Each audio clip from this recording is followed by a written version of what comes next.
ዒሳ ለምድራዊ ህይወት የሚጨነቅ አይደለም። ስለ ቀጣዩ ዓለም ብቻ ነው የሚያስበው።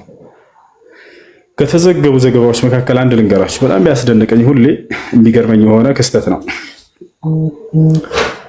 ዒሳ ዓለይሂ ሰላም በዘመኑ በነበረበት ጊዜ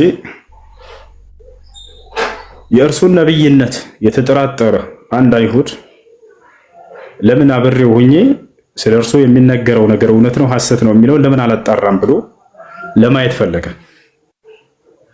ከዚያ በኋላ ዒሳ ዓለይሂ ሰላም ወደ ሆነ ቦታ ጉዞ ሊያደርግ እንደሆነ ሰማ። ይሄ ሰው ዒሳ ሆይ ልከተልህ ከአንተ ጋር ፍቀድልኝ ይለዋል። ይሄ ሰው ዒሳ ዓለይሂ ሰላም እሺ ችግር የለውም ተከተለኝ አለው፣ ፈቀደለት።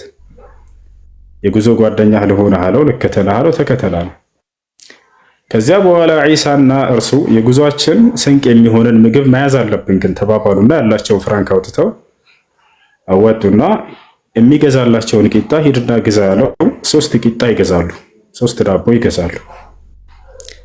ከዚያ በኋላ ይሄንን መንገዳችን ላይ እንበላለን ያዛለውና ዒሳ ለሰውየው ሰጠው። መንገዳቸውን መሄድ ጀመሩ። ይህ አይሁድ ምን ያደርጋል? ያንን አንዱን ቂጣ ተደብቆ ይበላል። ክህደት ሰራ፣ የመጀመሪያ ክህደት። ቃሉን በላ፣ ቃሉን አጠፈ። ስለ ቂጣው እንዳታስቡ፣ ቃልን ስለማጠፍ አስቡ። ዒሳ የሚያሳስበው የቂጣው ጉዳይ አይደለም፣ ነገር ግን በዚያ ላይ ቃሉን ስለማጠፉ ነው። እንደ አጠቃላይ ያንን ተደብቆ አደረገና ልክ መንገዳቸው ላይ ይራባል። ዒሳ ዓለይሂ ሰላም ሰው ነውና ያን ቂጣ አምጣና እንብላ ይለዋል። ሲያወጣ ጊዜ 2 ቂጣ ወጣ። ይሄ ሰው 3ኛው ቂጣ የት አለ አንደኛው ብሎ ሲጠይቀው እኔ አላየሁም አለ። አይሁዱ ካደ፣ ሸበጠጠ። ኧረ ተው ተናገር አለው። አይ በፍጹም አላየሁም አለ። እሺ አለና ያለውን በላና ዒሳ ዓለይሂ ሰላም ይሄኛውን በላና ከዚያ በኋላ ጉዟቸውን ቀጠሉ። እየሄዱ እያለ ዒሳ ዓለይሂ ሰላም የሆነን ማየት የተሳነውን ልጅ ያገኛል። እውር የሆነን ሕፃን ልጅ። ዒሳ ዓለይሂ ሰላም ቢስሚላህ አለና በአላህ ስም አለና አይኑ እንዳበሰው ወዲያውም ልጁ አይኑ ተፈወሰ፣ አይኑ በራ። ይህ አይሁድ በጣም ተደነቀ። እንዴ ከሰዓታት በፊት ማየት የተሳነውን ልጅ ሳያል ነበር፣ አይኑ ተገለጠ። ይህ በጣም የሚደንቅ ስራ ነው አለ። ዒሳ ዓለይሂ ሰላም ዘወር አለና ለሰውየው ምን አለው? ይህን ያደረገው አምላኬ አላህ ሱብሓነሁ ወተዓላ ነው። አይኑን በገለጠለት በአምላኬ በአላህ ስም እጠይቅሃለሁኝ ያን ቂጣ ማን የበላው ተናገር አለው። በፍጹም እኔ አልበላሁም ብሎ አሁንም ሸመጠጠ፣ ካደ። ጉዟቸውን ቀጠሉ። ዒሳ አላጨናነቀው። እየሄዱ እያለ ትልቅ ባህር ከፊታቸው ተጋረጠባቸው። ይሄን ባህር እንዴት ልናልፍ ነው ዒሳ ብሎ አይሁዱ ተጨነቀ።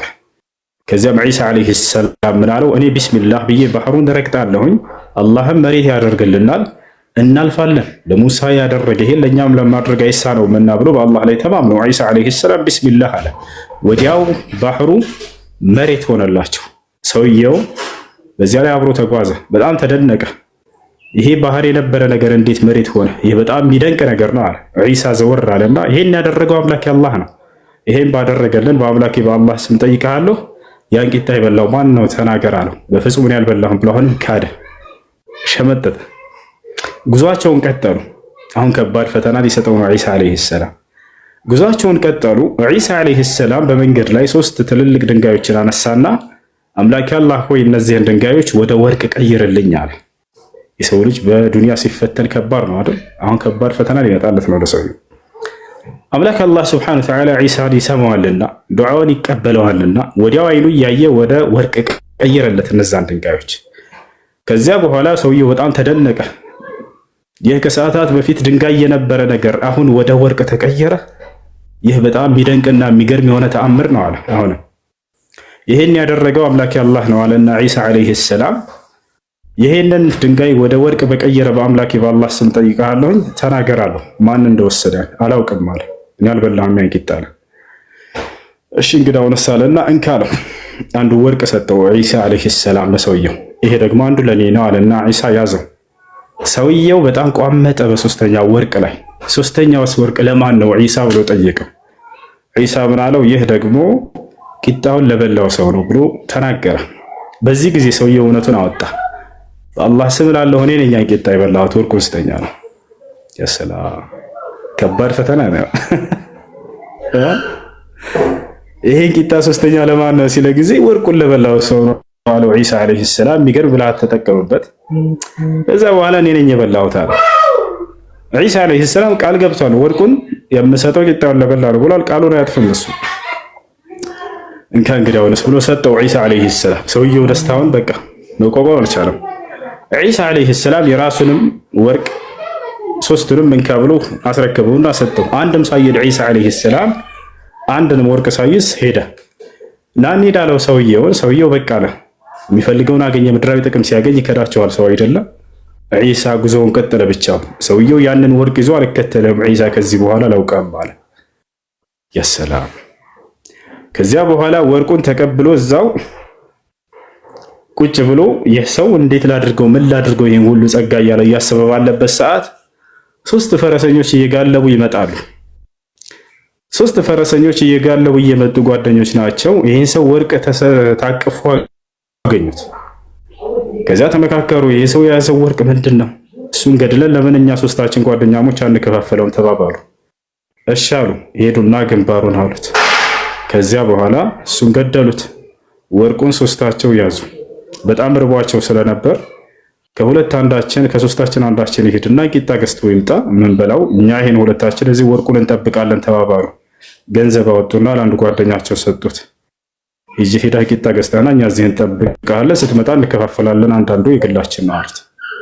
እሺ አለ። ቂጣ ሊገዛ ሄደ ገንዘብ ተቀብሎ። ይሄ ሰው መንገድ ላይ ማሰብ ጀመረ። ሰይጣኑ ገባበት። ገብታችኋል? ለምን የምገዛው ቂጣ ላይ መርዝ አድርጌ ጓደኞችን ገድያቸው 3ቱንም ወርቅ የግሌ ለምን አላደርገውም አለ። እዚያ 2ቱ ጓደኞች ደግሞ ሌላ ነገር አሰቡ። ሰይጣን ገባባቸው። ለምን እኔ እናንተ ሲመጣ ጓደኛችን ቂጣ ገዝቶ ሲመጣ ግንባሩን ብለን እኔ እናንተ 3ቱን ወርቅ ለምን አንከፋፈልም ተባባሉ። ወሰኑ ሁላቸውም በዚህ። ከዚያ በኋላ ይህ ሰው ቂጣውን ሊገዛ ሄደ። ከዚያ በኋላ ይህ ሰው ቂጣውን ገዝቶ ሲመጣ 2ቱ ላይ መርዝ ነሰነሰበት። ለጓደኞቹ ያንን አምጥቶ ልክ ሲሰጣቸው ጊዜ እንደተስማሙት እነዚያ ግንባሩን አሉት፣ ገደሉት። ከዚያ በደስታ እየሳቁ ቂጣውን ተቀበሉና ከሱ በሉት። እነሱም አብረው ሞቱ። መርዝ ነውና የቂጣ ስንት አስክሬን? 4 አስክሬን። ወርቁ ብቻ ተቀምጧል።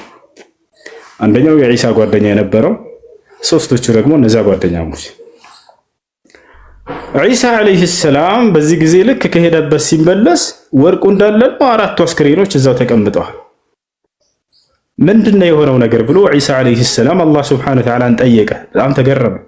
ከዚያ አላህ ተረከለት የሆነውን ነገር። አንተ ከሄድክ በኋላ ጓደኛ እዚህ ተቀምጦ፣ ከዚያ በኋላ 3 ፈረሰኞች መጥተው ያልኳቸውን ሁሉ ነገረው ለዒሳ።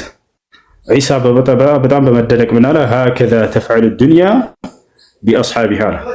የዚች ዓለም ጸጋ ይቺ ዓለም በወዳጆቿና በአፍቃሪዎቿ ላይ ልክ እንዲህ ታደርጋቸዋለች፣ እርስ በርሳቸው ታገዳድላቸዋለች አለና ወርቁንም ሳያነሳ ሁሉንም ጥሎት ዒሳ ዓለይሂ ሰላም ወደ ሀገሩ ተመለሰ ማለት ነው። ገብታችኋል? ከዚህ የምትረዱት ዒሳ ዓለይሂ ሰላም ለምድራዊ ነገር ምንም አይነት ቦታ እንደሌለው ነው። ሁለተኛ እጅግ በጣም ትሁት የሆነ የአላህ ሱብሓነሁ ወተዓላ ነቢይ ነው። ገብታችኋል? እንዴ ለምድራዊ ጥቅም የሚጓጓ አይደለም። ያ ነው ሁልጊዜ ነገራቶችን ከአምላኩ ጋር የሚያስተሳስር የሆነ ነቢይ ነው። ተአምራቶችን ባደረገ ቁጥር ይህ በአምላኬ ፍቃድና በአምላኬ ኃይል የሆነ ነው እያለ የሚያስተምር የሆነ ነው። ሌላ አላህ ሱብሓነሁ ወተዓላ ምን ያክል እንደሚሰማው የፈለገውን ቢጠይቅ ለዒሳ ዓለይሂ ሰላም ይደረግለት ይሰጠው ነበር። ለምን ከተባለ እርሱ ለአምላኩ ለአላህ በጣም የሚገዛ የሆነ ባሪያና አገልጋይ ስለነበር ነው። አላህ በቁርአን ላይ ባሪያዬ ብሎ ነው የገለጸው። አላህ ባሪያ የሚለው በቁርአን ላይ ነቢዩ ሰለላሁ ዐለይሂ ወሰለም ብቻ ነበር። ዒሳንም ግን ጨምሮታል ከእርሱ ጋር። ምን ብሎ ገለጸው? ኢን ሁወ ኢላ ዐብዱን አንዐምና ዐለይሂ ወጀዐልናሁ መሰለን ሊበኒ እስራኢል አለ። እርሱ ጸጋዬን ከዋልኩባቸው ባሪያዎቼ መካከል ነው አለ። ለእስራኤል ልጆችም ተምሳሌት አድርጌዋለሁ አለ። አላህ ይህንን መገለጫ ለነቢዩ ሰለላሁ ዐለይሂ ወሰለም ብቻ ነበር የሚሰጠው ብዙ ቦታ ላይ። ለዒሳ ግን የሆነ ቦታ ሰጥቶ ታገኙታላችሁ። ለሌላ ነቢይ አልሰጠም።